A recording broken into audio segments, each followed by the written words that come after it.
এটা হলো এসো। আরে ওইটা বাদ দেন, আপনি লেয়ার। হ্যাঁ হ্যাঁ হ্যাঁ। এর পিছনে কিছু আছে, এখানে দেখেন তো, এখানে কিছু আছে।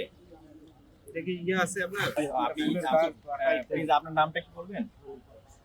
পুরো নাম বলেন। জি জি, পলাশ চন্দ্র মজুমদার। এখানে কোনো কনস্ট্রাকশনের এরিয়া নাই, তাহলে ঢালাইটা কিভাবে হচ্ছে? নকশা ছাড়া ঢালাই কিভাবে হচ্ছে আমার বলেন।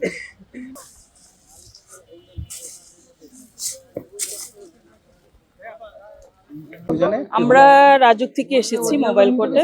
তো আমাদের যে কাজগুলো হচ্ছে, আমাদের হচ্ছে যে রাজুক অনুমোদিত প্ল্যান আছে কিনা সেটা আমাদের প্রথম কাজ হচ্ছে যে সেটা দেখা। তো আমরা যখন এই ভবনে আসলাম, যারা যখনই কোনো নতুন বিল্ডিং নির্মিত হয়, নির্মাণাধীন ভবনের সামনে একটা সাইনবোর্ড থাকে।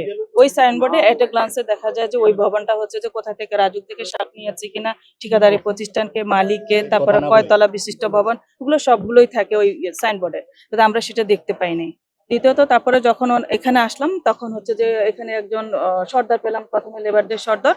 উনি খোঁজ নেওয়ার পর পরে বাড়ির মালিকদের পক্ষ থেকে একজন আসলেন। উনি বললেন যে এটা ডেভেলপার কোম্পানিকে দিয়েছে। পরে ডেভেলপারের পক্ষে লোকজন আসলেন।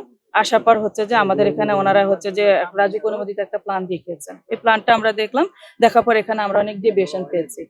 যেটুকু ডেভিয়েশন পেয়েছি আমরা হচ্ছে যে সেটুকু আমরা হচ্ছে যে বিচ্ছিন্ন করব, আর বিদ্যুৎ সংযোগটা আমরা বিচ্ছিন্ন করে নিয়ে যাব। আর ওনারা যেহেতু ডেভিয়েশন করেছেন, সেজন্য ওনাদেরকে 1 লক্ষ টাকা জরিমানা করা হয়েছে। হ্যাঁ, রাজুকের অনুমোদন আছে। হ্যাঁ, প্ল্যান অনুমোদন করা হয়েছে। না করে তো আমি এনে কাজ করতে দিব না, ঠিক না? বেআইনি ভাবে আমার বিল্ডিংটা উঠাইবো। হ্যাঁ, মানে রাজুকের অনুমোদন ছাড়া আমি বিল্ডিং করতে দিব বেআইনি ভাবে ভবিষ্যতে? আমার কাছে নাই, এখন দেখাইছি তো আপনাদের, আপনাদের কাগজ দেখানো হয়েছে তো, ঠিক আছে? ওই ডেভেলপার তো কাগজটা দেখাইছে, এবং ডেভেলপার মালিক এখানে উপস্থিত আছে, ডেভেলপার ইঞ্জিনিয়ার উপস্থিত আছে। আর আমরা যারা ল্যান্ড ওনার আছি, আমরা কোনোভাবে বেআইনি ভাবে বিল্ডিং করতে দিব না, কারণ এটা তো আর 1-2 দিনের জিনিসটা, ঠিক না? এটা আজকে আমি বেআইনি ভাবে করতে দিব, কালকে এসে রাজুক ভাইয়া দিব। এটা লাইব্রেরিজ কে হবে? ক্ষতি তো আমার হবে।